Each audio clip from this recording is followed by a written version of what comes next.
Float planing is the best of two worlds, flying and boating, with the added freedom of going anywhere there's water, from the backwoods of Arkansas to the backwoods of Maine.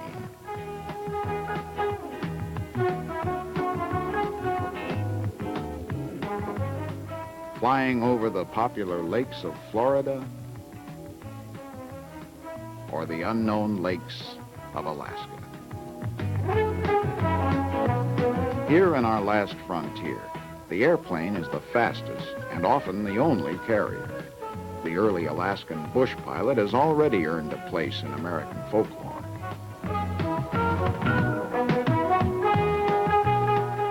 Today, near Anchorage, modern pilots still fly the bush, making up the largest float plane operation in the world at Lakes Hood and Spenard.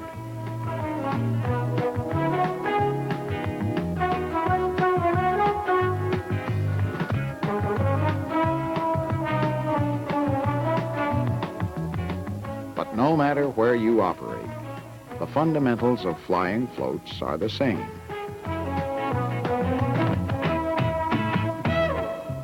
Out in the suburbs of Anchorage is Campbell Lake. Resident pilots have float planes right in their own front yard.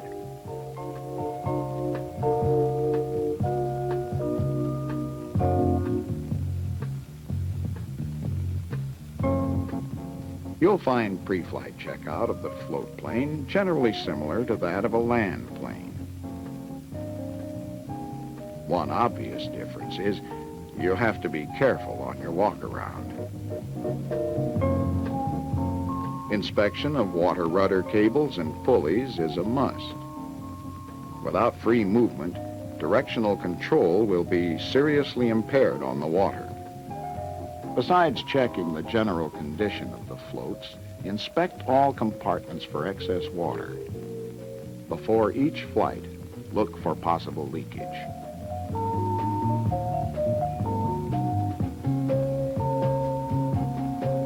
Knowing the prevailing wind and water condition is part of the pre-flight procedure.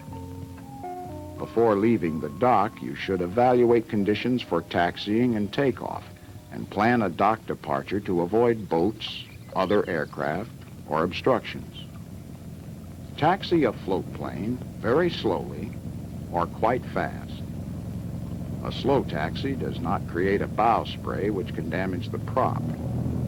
As the throttle is smoothly opened and the aircraft picks up speed, spray increases at the bow of the floats. The stick is held all the way back, and the bow of the floats lifts out of the water as you move onto the step. The spray line is definitely back of the propeller. Once on the step, power can be reduced. To avoid prop damage and engine overheating, there is no proper in-between. Either taxi slowly, or when conditions are favorable and there's a long distance to cover, taxi on the step.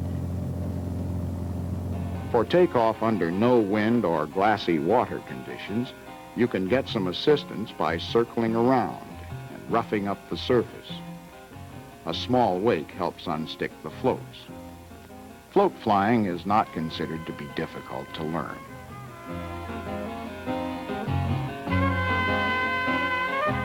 Landings and takeoffs are comparatively simple in water areas that are generally large and traffic-free. However, keep an eagle eye out for unexpected traffic. Once on the step, merely add power and accelerate for takeoff.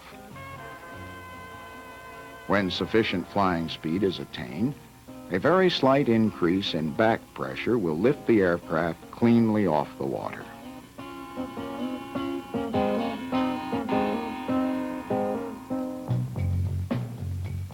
The float plane is affected by wind and/or current. Power off, this aircraft is drifting backwards from the wind. With proper control application, it can be directed toward a desired point on the shore. In a strong wind, a power turn is used in turning from upwind to downwind, as centrifugal force helps to overcome the upsetting effects of the crosswind. Extreme elevator position can cause porpoising, either too far back or too far forward. If you're unable to correct a porpoising condition, close the throttle immediately and start your takeoff again. A premature liftoff or lowering the nose too soon after liftoff can result in flying back into the water.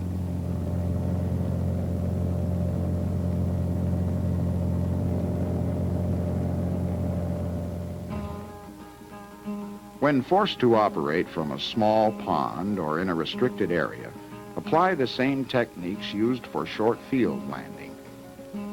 Proper speed and approach path control brings you in and stopped as quickly as possible.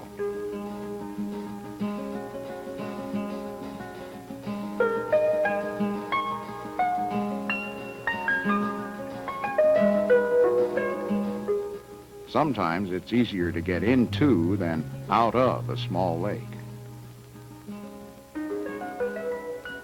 Within a confined area, a taxi turn helps accelerate to liftoff speed.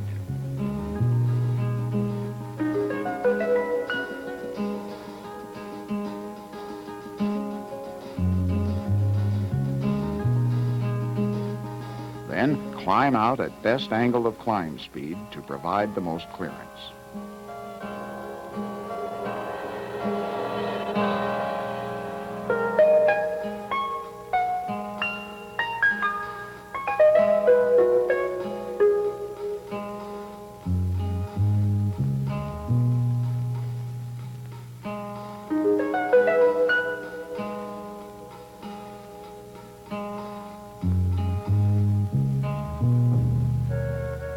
In flying floats, the single, most deceptive phenomenon is a flat, calm condition known as glassy water.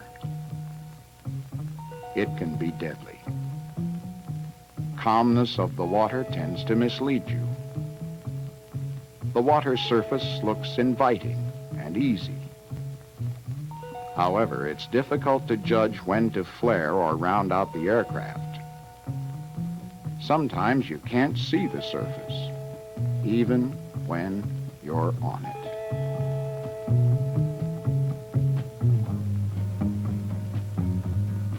We're going to line up an approach that passes close to the shore so we can maintain a reference point.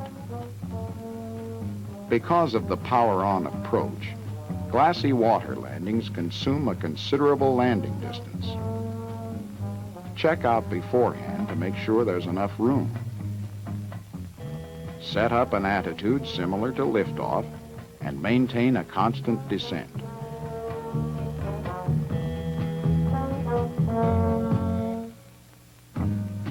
Remember, try to land as nearly as possible to the shoreline or next to a boat, anything that can be used as a reference.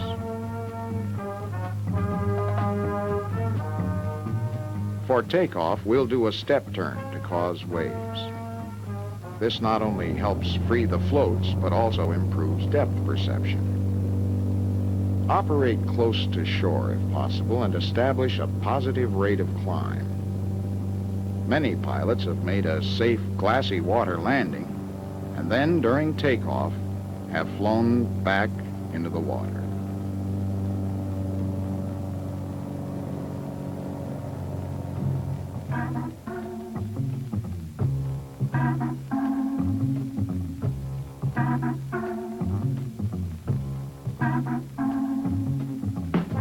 River landings have a different set of techniques and require good headwork. Winding channel, sandbars, floating logs make a river unsuitable. This river is a better choice. It's wide, deep, and seems to be free of obstacles.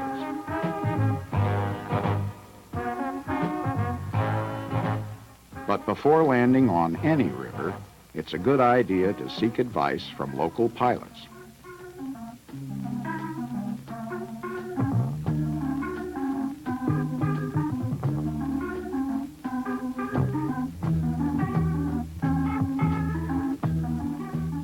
current is fast, but there are areas of calm backwater. Since the current is fast on this river, it's advisable to step taxi to ensure directional control until out of the current.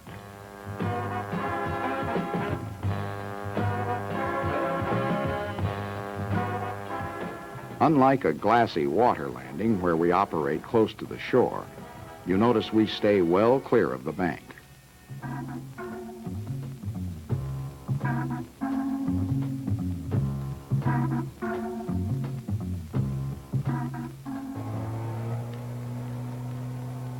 Wherever there are water sports, there are potential hazards. The last thing a fisherman has on his mind is to look out for airplanes, and he's liable to suddenly appear from any direction.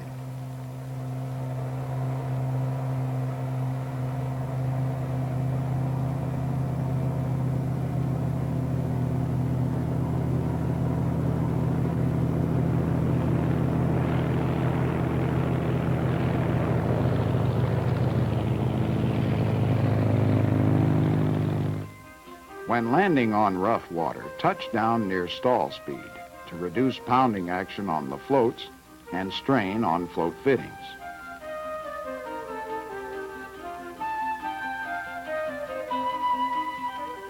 In working up to a low dock or float, approach slowly from alongside instead of directly toward it, and take into account effects of wind and current. Make sure the engine is stopped before coming alongside. Where no helper is available on shore, get out on the float and do the fending off job from there, by yourself. Be careful though. Believe it or not, too often someone in a hurry to get on the dock jumps from a float into a still turning propeller. A ramp approach is usually easier. About 20 feet out, RPM is increased, causing the bows of the float to be raised slightly. Thus, there is little shock to the aircraft due to the float angle and the cushioning effect of the bow waves. Whether in Alaska or Florida, the techniques of float flying are similar.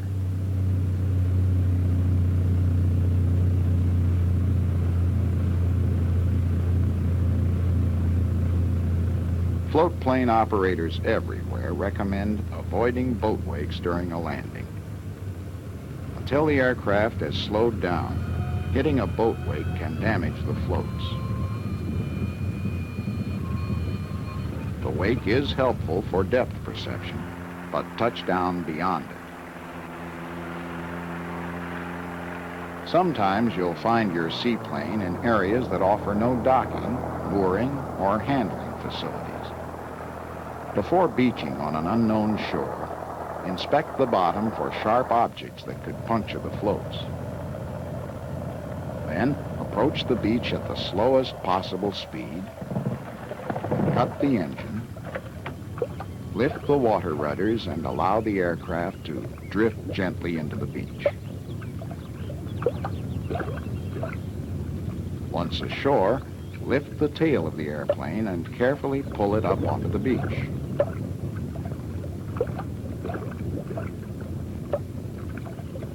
Then make sure the aircraft is secured against wind and wave action.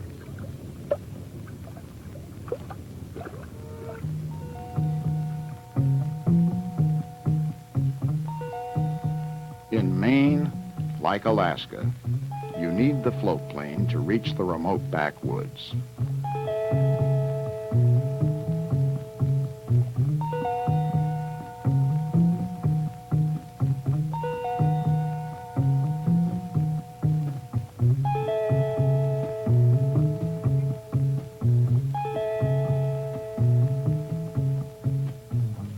Where log rafts are moved on lakes, we can usually find stray floating logs. And whether floating or submerged, logs can cause severe damage to a float.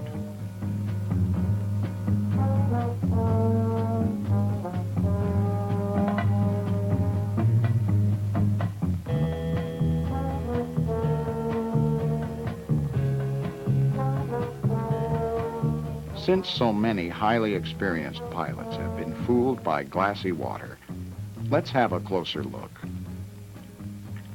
As you pass the shoreline, set up the aircraft with an attitude similar to liftoff, adjusting power as necessary to maintain airspeed about 10 miles above stall and a rate of descent of about 150 feet per minute.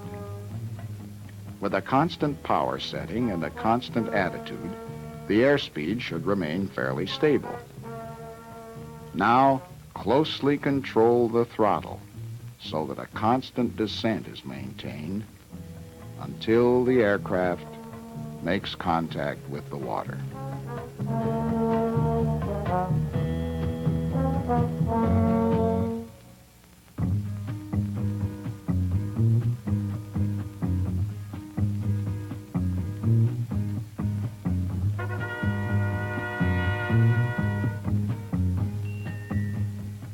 Glassy water accidents are caused by misjudging height above the water, either flying into or stalling out above it. Your problems are magnified if bad judgment or circumstances result in landing away from shore. Then, proper glassy water technique is especially important.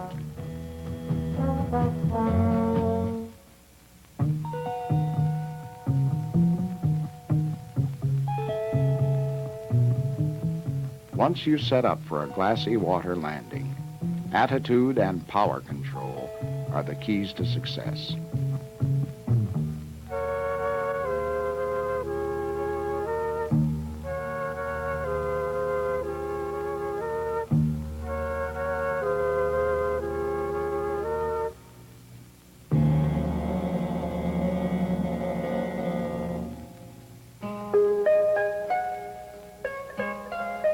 Even though float planes can land almost anywhere, weather is still a factor not to be overlooked. VFR conditions can quickly change to IFR due to clouds or fog formation. The unwary float plane pilot may discover his water area dangerously socked in. Always have an alternate route in mind. Some pilots say once you've tasted the unique fun of float flying, you'll never want to go back to land flying again. Just once, and you're incurably hooked, enjoying a nautical, salty world, combining the pleasures of boating and flying.